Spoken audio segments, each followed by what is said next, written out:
sahabat lingkungan, ketemu lagi di podcast Lingkungan Enviro melalui channel Environment Institute bersama saya Mahawan Karuniasa. Kali ini kita akan ngobrol tentang lingkungan, tapi ya khusus aktivitas mengenai bagaimana anak-anak muda berupaya dengan berbagai aktivitasnya untuk membangun kesadaran untuk memerangi perubahan iklim. Nah, hari ini kita ngobrol dengan Mas Ginanjar. Ya. Waduh. Apa kabar Mas Ginanjar? Baik, Pak. Ya, terima kasih ya sudah bisa hadir untuk berbagi dengan sahabat lingkungan tentang aktivitas anak-anak muda ya, khususnya di Climate Ranger Jakarta gitu ya. Nanti bisa cerita kepada sahabat lingkungan apa itu Climate Rangers Jakarta, aktivitasnya apa, dan ini ya nanti dengan cerita juga. Ini kemarin tuh yang rame ya masuk di rapat pemegang saham Adaro. Ya. Oke, tapi jangan lupa ya subscribe, ikutin terus sampai selesai. Mas Ginanjar, Climate Rangers Jakarta itu bagaimana latar belakang didirikan, semangatnya bagaimana? Terus ini silakan. Sebenarnya kalau Climate Rangers Jakarta itu kita berdiri tahun 2017. 2017. Ya, cuma saya baru masuknya itu baru megang kendalinya di tahun 2021 akhir.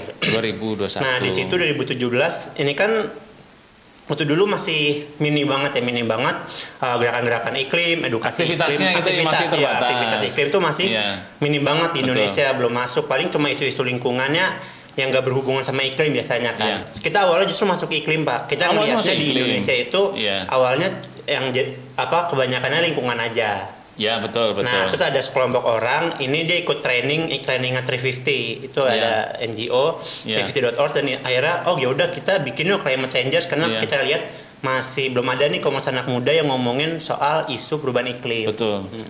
Nah, ini yang terlibat itu kan namanya Climate Ranger Jakarta. Berarti di Indonesia ada banyak atau gimana? Ada banyak, ada di Jogja, Surabaya, Malang, Bengkulu, Sumut, itu ada tersebar Cirebon. Nah, bagaimana anak-anak muda bisa saya pengen ikut ke Climate Rangers Jakarta, Climate Rangers Surabaya, ikut Climate Rangers. Setelah itu gimana? Apakah ya cuman kenal, ini saya kenal sama Mas Ginanjar, kenal sama teman-teman Climate Rangers supaya ikut, itu gimana itu cara merekrut, cara anak-anak muda berminat untuk ikut, gimana itu? Biasanya kalau kita Climate Rangers itu ada open recruitment-nya sih. Setiap tahun, setiap tahun buka, dan itu kita iklanin, dan biasanya tuh masing-masing daftar sesuai domisilinya. Yang di Jabodetabek itu ke Climate Rangers Jakarta. Ya, jadi sesuai ya. Jadi yang di Surabaya daftarnya di Surabaya. Nah, mengenai aktivitasnya ini untuk yang tadi ya, khususnya yang Mas Ginanjar sudah berkegiatan, berarti statusnya sebagai apa? Koordinator atau koordinator untuk Jakarta atau seluruh Indonesia? Untuk Jakarta. Nah, ini kita sekarang ceritain Jakarta ya. Aktivitasnya apa saja nih sejak mulai 2022 ini?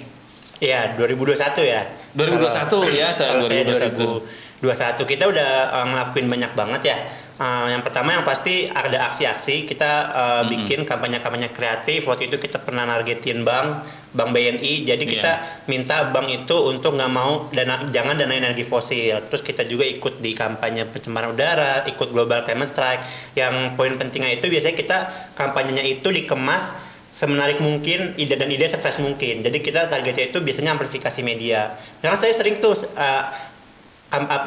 aksinya itu cosplay jadi tokoh-tokoh anime. Pernah juga waktu itu bikin kampanye largitan K-popers, pernah juga bikin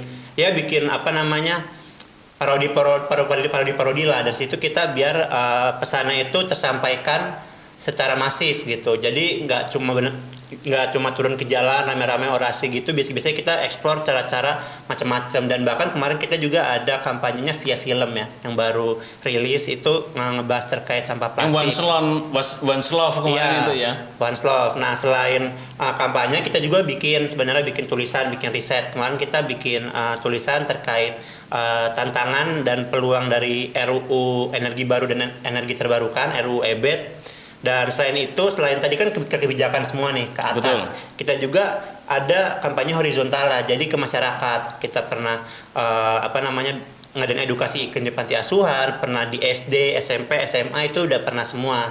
Edukasi baik di sekolah mereka, di taman atau di mana. Itu kita jadi kita mau ngebangun gerakan iklim yang lebih dalam dan lebih luas. Jadi kalau lebih dalamnya itu untuk nusuk ke atasnya, vertikalnya, ke pembuat kebijakannya. Kalau lebih luasnya itu gimana biar orang-orang gabung nih ke gerakan kita, semakin banyak gitu orang yang gabung di gerakan iklim.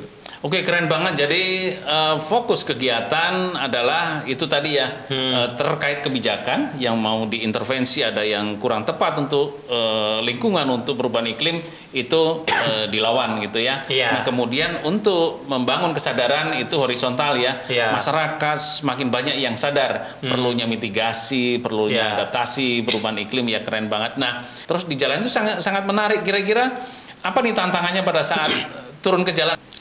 Sebenarnya kalau dibilang tantangan ya untuk turun ke jalan, yang paling besar itu konsistensi sih Pak. Jadi malah tantangannya dari diri sendiri ya. Iya. Kan biasanya kalau nanya, wah tantangannya itu, wah nanti urusannya polisi di jalan mengganggu jalan, terus nanti ada pihak yang di jalan mengganggu. Ternyata tidak, malah konsistensi ternyata, karena berarti di Indonesia cukup bebas ya dalam arti untuk mengekspresikan itu ya. Itu enggak, sebenarnya itu juga tetap banyak PR. Ada Cuma PR juga? ya ibaratnya bahasanya tuh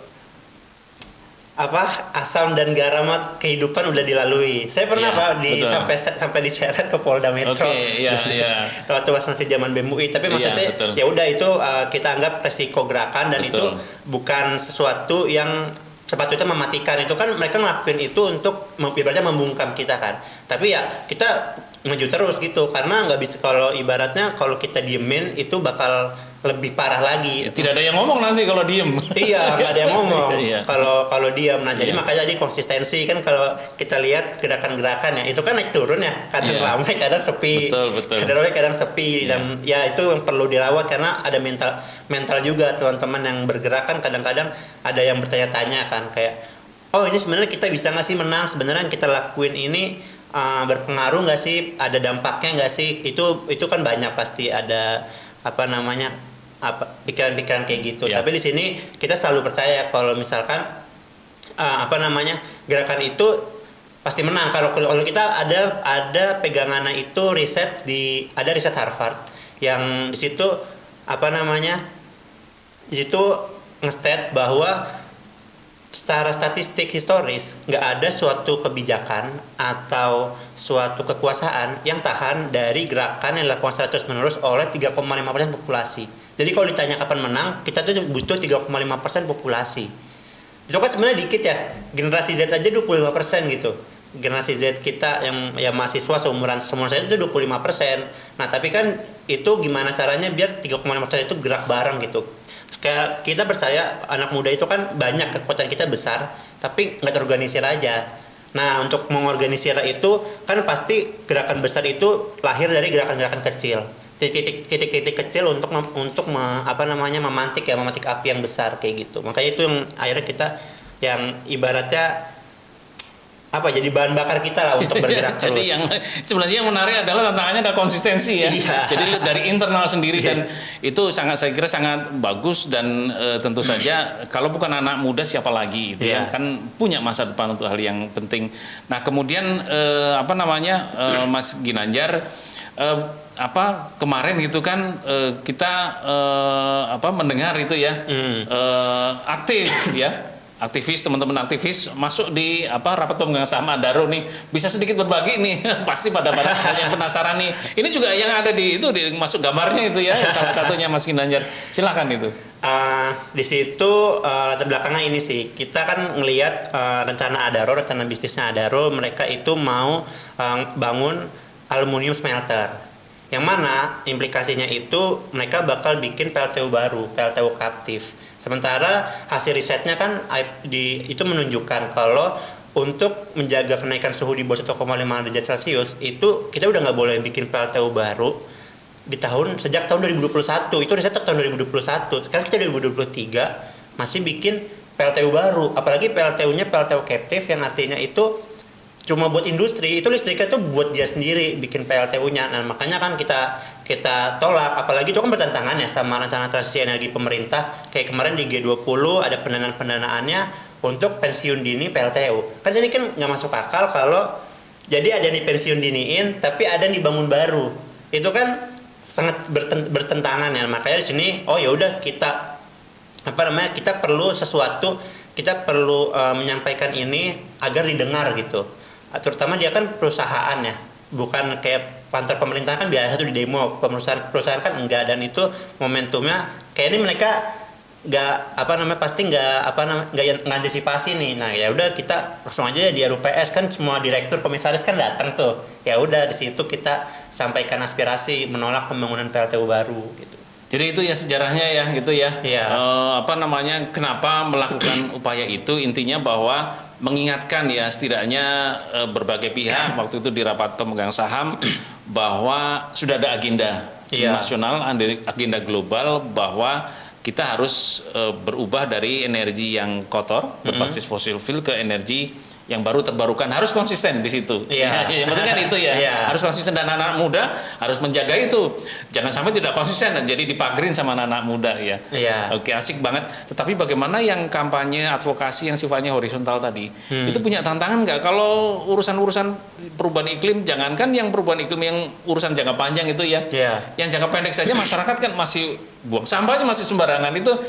Tantangannya gimana untuk hubungan dengan masyarakat itu? Yang horizontal ya. Ya, kalau yang pertama sih komunikasi ya. Itu gimana kita mengkomunikasikan isu yang sebenarnya kayaknya berat nih ke masyarakat luas. Bahasanya kan kayaknya sering bahasa yang tinggi itu. Iya. Itu gimana tuh? Kadang-kadang kan aktivis tuh suka digelembungan sendiri ya. Pakai bahasa tinggi kayak tadi kan saya ngomong PLTU captive, itu kan banyak yang belum tahu ya. Bahasa apa? Captive-an itu ya. Itu emang tantangan besar yang terus-menerus jadi PR sebenarnya. Ternyata anak muda banyak, bahkan tidak lama lagi kita bonus demografi otomatis porsinya paling besar gitu ya. Tetapi mengakses anak-anak muda tidak mudah. Ini punya pengalaman nggak? Ini anak-anak muda pada di mana sih? Gitu ya. Bagaimana mengajak mereka? Nah mungkin dua pertanyaan itu gimana tuh? Bagaimana mengakses anak-anak muda ini? Silakan. Ya, saya setuju banget ya. Itu apalagi tantangannya sekarang kalau misalkan di mahasiswa itu kan biasanya gerak lewat BEM ya. Ada organisasinya di kampus gitu ya. Ada organisasinya, itu aja peminatnya tuh udah turun. Karena sekarang banyak program-program yang ibaratnya lebih menarik buat mereka. Magang Kampus Merdeka, pertukaran pelajar ISMA. Dan di situ jadinya banyak banget nih anak orang-orang jadi ibaratnya tuntutannya gitu loh. Untuk kan mereka harus saingan ya, saingan sama yang lain gitu loh. Betul. Kan pasti Gerek teman kita udah magang sana sini, kerja sana sini, kita masih ketinggalan sendiri ya. Itu tantangannya gimana kita menunjukkan sebenarnya dunia ini itu bukan suatu hal yang kita masuk harus berkorban gitu. Nah, salah satunya ada lewat kampanye Green Jobs. Tapi kalau yang di luar kampus nih yang sudah lulus atau mungkin yang anak-anak SMA itu gimana mengakses mereka itu? Nah, kalau mereka ini ya kita makanya untuk lewat cara kampanye. Kayak kemarin itu film. Ya. Film itu kan itu cara kita untuk mengkomunikasikan, untuk menginspirasi orang-orang lain pada suatu isunya kan. Nah, makanya kemarin itu kita bikin film dan itu yang datang banyak anak-anak SMA. Iya kan saya diundang juga nih waktu ini diundang ya. Asik sekali yang ngobrolin itu. Tapi yang saya lihat adalah beberapa yang datang itu bukan sudah sering ketemu, ternyata adalah teman-teman anak-anak muda yang berminat datang kan itu waktu itu ya. Iya. Betul kan? Itu sampai dibikin 2 sesi. Dan itu penuh semua. Dan itu orang-orang baru semua sih. Orang-orang baru semua. Nah, itu kan berarti mengakses ya, mereka terakses ya, sehingga mereka datang gitu ya. Iya. Jadi keren banget ya. Jadi banyak tantangannya, dan gerakan anak muda mungkin kalau saya katakan juga masih terbatas. Itu terus ini adalah satu contoh gerakan anak muda bagaimana kita perlu menghadapi perubahan iklim, berbagai aktivitas kita perlu lakukan satu perubahan gitu ya. Baik pemerintah, masyarakat, sektor swasta, akademisi juga perlu berubah. Bahkan NGO pun juga harus berubah. Karena tantangan yang dihadapi juga berubah gitu ya, tidak bisa cara lama lagi ya. Oke. Saya kira itu ya. Oke, terima kasih banyak Mas Ginanjar ya telah hadir berbagi dengan sahabat lingkungan. Oke, sahabat lingkungan, kita ketemu lagi di konten lain dari podcast Lingkungan Enviro melalui channel Environment Institute. Terima kasih, sampai ketemu.